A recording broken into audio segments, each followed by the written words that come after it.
Good evening and welcome to tonight's instalment of Tubules Live. I'm Janine Doughty, I'll be your host this evening, and this is our presenter, Dr. Andrew Legg. Andrew, thank you for being here. Tonight, Andrew's going to be talking to us about cone beam computerized tomography, or CBCT as it's more commonly known. But before we dive into that, perhaps you could tell us a little bit more about yourself, Andy. Sure. My name's Andrew Legg. I'm an implant dentist and oral surgeon. I'm based up in Manchester, but I travel up and down the UK working for different practices. I moved on to that about 5 years ago, having left general practice. I'm also a director of the Campbell Academy, which is a training group training dentists in various aspects of dentistry, including implants. Okay, so it sounds like you're a pretty busy guy. So your presentation that you've got for us this evening, who's the target audience that you're going for with this presentation? Well, I think given the requirement for dentists to give patients every treatment option available, I think there's elements of this presentation that's applicable to everybody, from foundation dentists right the way through to implant dentists. Of course, there's going to be some technical information that perhaps is a bit too much, but hopefully there's some cases in there that will interest everybody. Okay, lovely. So this could be for our budding implantologist, or perhaps for somebody with a more established practice who's just looking to take it to the next level, really. Okay, lovely. Well, we'll leave you to get on with part one, Andrew. This is Tubules Live, recording from London and online throughout the world. Good evening. As I said, my name's Andrew Legg. Tonight I'm going to be talking about cone beam computerized tomography, or as we know it's cone beam CT or CBCT. Just start off with, why do I do all this? Why do we travel up and down the country? Well, it's for these guys really. I've got a lovely wife at home, Rachel, and 4 lovely young boys. I'm part of what gives me a happy family life is making sure I can sleep at night when I've had a day at work. Helping me sleep at night is cone beam CT, and I'll come on to how that works later. Obviously, we all have stressful days and stressful cases. If I'm feeling down and had a bad day at work, then I only have to look at this chap, and he picks me back up again. This is my younger son, Charlie. So this is me. I travel up and down the country, putting implants in, taking teeth out. I was a GDP.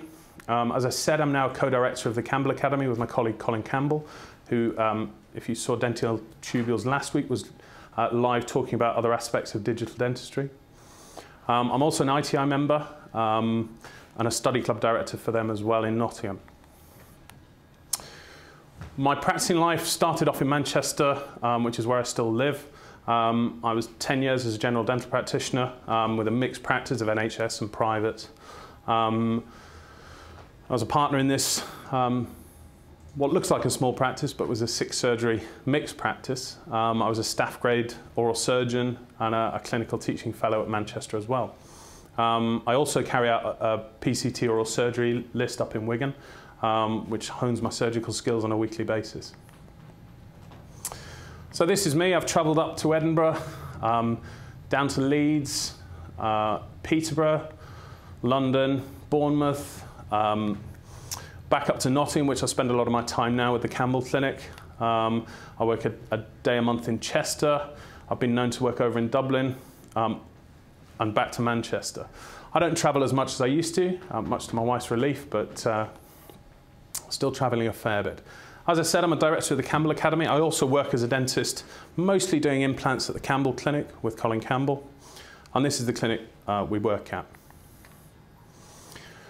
So back in the beginning, when I started implant dentistry, cone beam CT was certainly around, but it wasn't as popular as it is now. There wasn't many machines around in general practice. Well, the first case I really came across where one of my mentors while I was training asked me to get a CT scan was this case.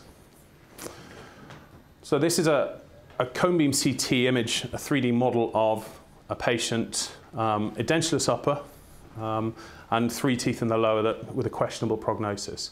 So I was quite excited. I was new to implants. I thought, here we go, full arch case, completely running before I could walk. It was my mum. And you should always try these things out on your family, I find. So anyway, we took a dual protocol scan. So that meant we did a scan of the patient with the denture in and also a scan of the denture itself. This meant there was a potential for actually moving on to possible guided surgery. Again, running way too soon. So we got the scan back, and the OPG view on the scan looked reasonably promising. There appeared to be some bone height. So if we look at the scan in a bit more detail, this is the 3D image, and you can see various aspects of the maxilla. You can see the zygomatic arches, the infraorbital nerve. Let's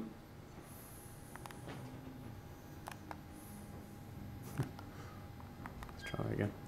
Sorry about that. There we go. The video's playing now. So we were looking at a possible full arch implant reconstruction. If we look on this cross section of the model, we can see the sinuses look okay. So then we superimpose the denture, and we can see where the teeth need to be.